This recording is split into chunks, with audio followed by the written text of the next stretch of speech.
penyakit pada daun ini? Ini adalah tanda-tanda bagi daun yang peringkat awalnya kurang atau tidak cukup nutrien.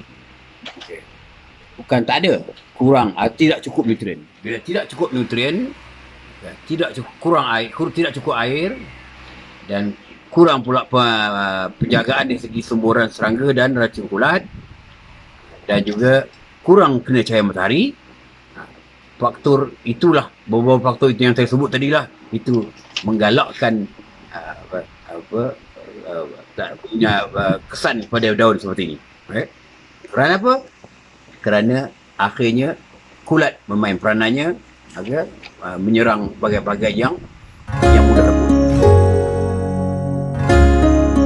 Bismillahirrahmanirrahim. Daun macam ini, jadi daun polybag biasanya yang pertama sekali, bila kita anak pokok dalam polybag, pastikan yang air sekali bagi dia segar. Segar iaitu dia cukup air. Cukup air dan cukup kena juga cahaya matahari. Walaupun kita dalam tapak semayang kita, cahaya matahari kurang, tetapi pastikan cahaya matahari itu cukup membuatkan dia segar dan cukup air. Jadi bila kekurangan air, yang pertama kali bila kurang air tentu juga kekurangan nutrien. Kerana yang membawa nutrien itu atau makanan pokok ialah air.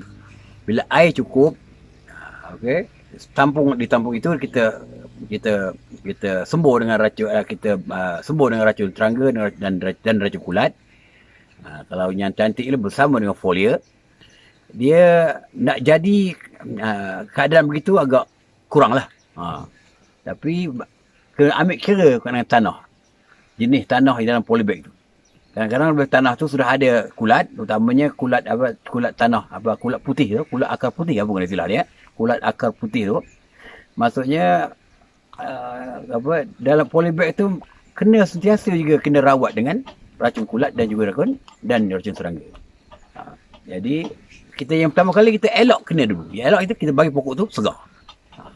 Biasanya yang mulanya kurang nutrien, kurang makanan dia. Bila kurang makanan dia, maka penyakit pun mudah datang. Bila kurang nutrien, serangan kulat, serangan penyakit pun agak cepat. Jadi langkah pertama kali kita ialah cukupkan nutrien.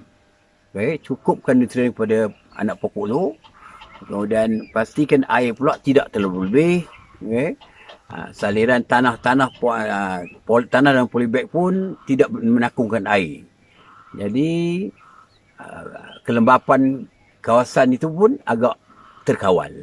Bila terkawal, dia serangan kulat itu kepada pokok yang telah berpenyakit atau pokok yang kurang nutrien, kurang makanan, serangan kulat adalah dapat dikurangkan. Bila kurang serangan kulat, jadi kita pula tambah pula dengan semburan racun serangga dan racun kulat bersama dengan folia. Dengan syarat cahaya matahari pun agak cukup untuk peringkat tumbuh sara pokok. Bila kita dari polybag kita pindah ke ladang, pindah ke kebun, kita tanam, kita jaga jugalah seperti biasa ikut prosedur dia. Maka setelah berapa lama tumbuh seranya, pucuk masih hidup, dahan ada, berlaku juga keadaan begini. Bila berlaku keadaan begini, yang pertama kali kalau daun tu boleh dikutip, boleh dibuang, tolong kutip satu persatu semua daun yang terkesan tu, dan jangan bagi dia mereput di bawah kanopi. Jadi kita bungkus, bakar tempat lain. Jadi cadangan saya ialah yang pertama sekali kita stabilkan baja pada pokok tu, iaitu dengan bubuh, tak lain ialah dolomite. Dolomite dengan NPK. NPK peringkat Amerika ini ialah NPK hijau tu.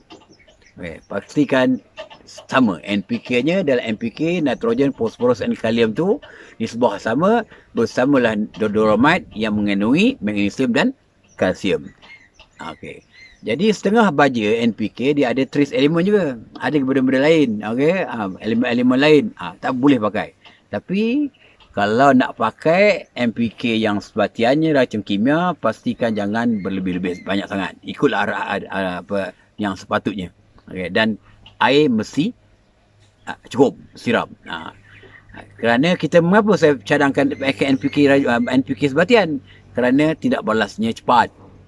Bila tidak balas, kalau kita ambil organik, tindak balasnya lambat, jadi penyakit itu masih merebak lagi.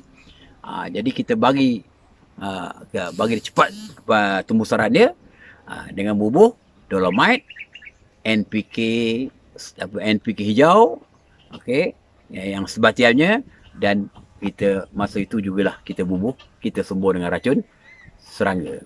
Racun serangga, apa-apa racun serangga boleh. Jangan guna melathion je. Melathion biasa dah imun dah. Jadi guna racun kulat. Racun kulat peringkat ini tidak digalakkan gunakan elite. Kita digalakkan guna pakai Anthracol nama dia. Anthracol. Antracol. Jadi keluarkan barrier juga.